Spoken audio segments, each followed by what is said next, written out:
5.18 민주화 운동이 일어난 지 3일째 되는 날이다. 시민을 향한 총격 소리와 사람들의 비명이 하루도 들리지 않는 날이 없었다. 도현 또한 시위에 가담했다. 도현을 포함하여 전남대, 조선대 학생들 등 많은 사람이 참여하였다. 도현은 하루가 다르게 눈앞에서 죽어가는 사람을 보며 육체적으로나 정신적으로 많이 지친 상태였다. 여기 도현뿐만 아니라 이제 막 간호사가 된 현주 또한 조금이라도 도움이 되고자 병원 막사로 자진해서 왔지만 하루가 다르게 심하게 다쳐오거나 죽어가는 사람을 보며 많이 지쳐 있었다. 그날도 도현은 어김없이 전남대 정문으로 향했다. 도현은 옆에 있는 친구 효준이에게 말했다. 오늘도 꼭 다치지 말고 무사히 돌아오자. 하지만 이 말은 지키지 못했다. 효준이가 계엄군의 총에 맞아 죽을 거라고는 생각도 하지 못했다. 나는 분노가 머리끝까지 치솟았다. 내가 죽을 수도 있다는 생각과 친구의 죽음이 나를 두렵게 만들었지만 친구의 목까지 싸우자라는 마음으로 시위에 참여했다. 다음날 정문으로 갔을 때 나는 놀라움을 금치 못했다. 계엄군이 어제와는 확연히 차이나는 숫자였기 때문이다. 그들은 더 이상의 경고는 없습니다. 라며 어린아이, 노인할 거 없이 막무가내로 총과 수류탄을 던져댔다. 생각할 시간도 없이 나는 몸이 먼저 나갔다. 이제 막 고등학생이 된 것처럼 보이는 학생이 맞고 있었기 때문이다. 필사적으로 학생을 끌어안았다. 하지만 금방 머리를 맞았는지 정신을 잃어버리고 말았다. 눈을 떠보니 간호사로 보이는 사람이 나의 붕대를 갈아주고 있었다. 그 간호사는 다름 아닌 현주였다. 나는 생각했다. 분명 학생으로 보이는 사람을 끌어안은 것까진 기억하는데 나는 간호사에게 물었다. 제가 어쩌다 여기 오게 됐죠? 그 학생은 어디 있나요? 괜찮은 건가요? 여자는 말했다. 내가 깨어난 것을 본 간호사가 말을 했다. 머리를 심하게 맞으셔서 기절하셨어요. 학생은 타박상만 약간 있어 치료하고 대피소로 바로 보냈습니다. 아, 머리를 맞았구나. 라고 생각하며 일어나려고 했다. 하지만 몸이 다시 눕혀졌다. 다름 아닌 간호사가 나의 몸을 밀었기 때문이다. 간호사는 말했다. 머리를 심하게 맞으셔서 아직 돌아다니시면 안 돼요. 조금 더 있다가 가세요. 간호사의 말투가 너무 완강해서 어쩔 수 없이 따를 수밖에 없었다. 얼마나 지났을까?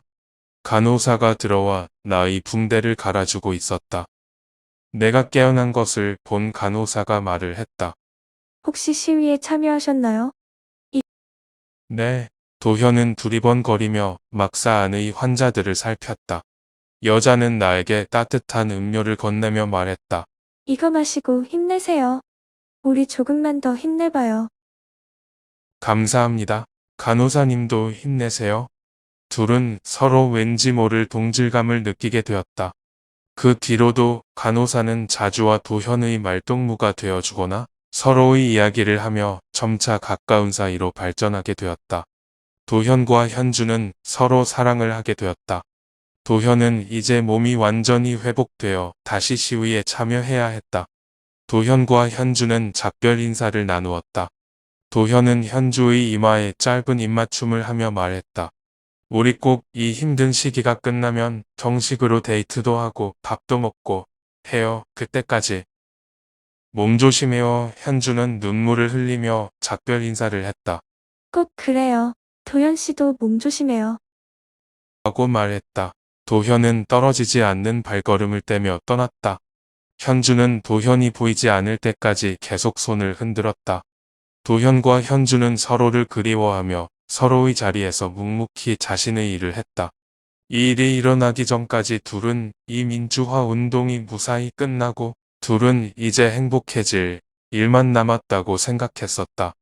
서로 헤어지고 고작 4일 후에 일어났다. 구급차에 급하게 그 누구보다도 심각한 상태로 실려온 남자는 다름 아닌 자신이 아는 사람 도현이었다. 의식은 있었지만 출혈이 심각한 상태였다.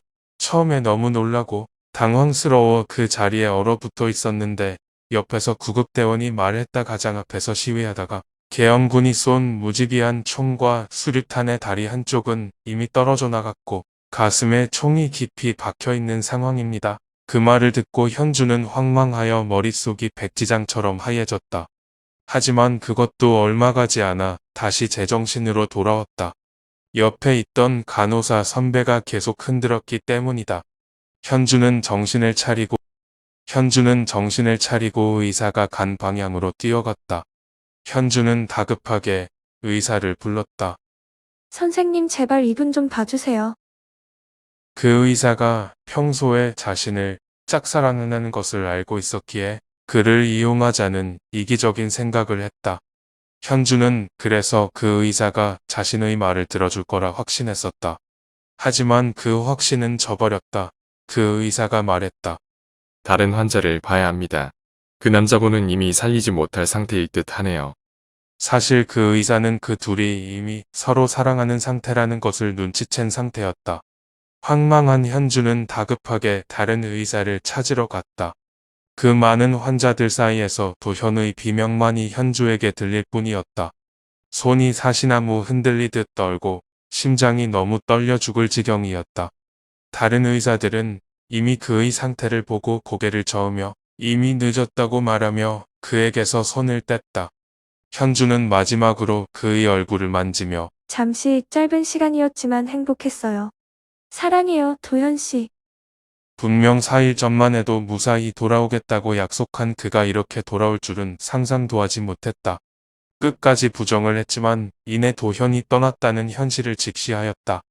그리고 5년이 지났을까? 현주는 도현의 빈소를 찾으며 곧 갈게 라는 말을 끝으로 혼자 우울증을 앓다가 도현의 곁으로 떠났다.